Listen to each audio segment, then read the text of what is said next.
আমাদের নিজেদের তখন ৩ তলা বাড়ি। আমরা ২য় তলায় থাকি।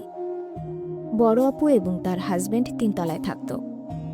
নিচতলায় একটা রুমে এক ব্যাচেলর থাকত, আর পাশের ইউনিটে একটি ফ্যামিলি থাকত।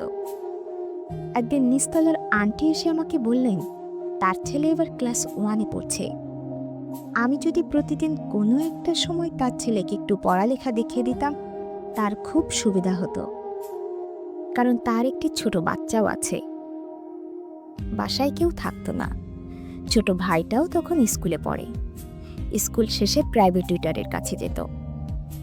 আমি স্কুল থেকে এসে করার কিছুই পেতাম না। ভাবলাম ভালোই হলো, এই সুযোগে একটু সময় কাটানো হবে। পরের দিন থেকে আমি ঠিক ৩টায় ওনার বাড়িতে যেতাম। আর ঠিক ৩টায় আমার বাড়ির নিচের যে ব্যাচেলরের কথা বলেছিলাম, উনিও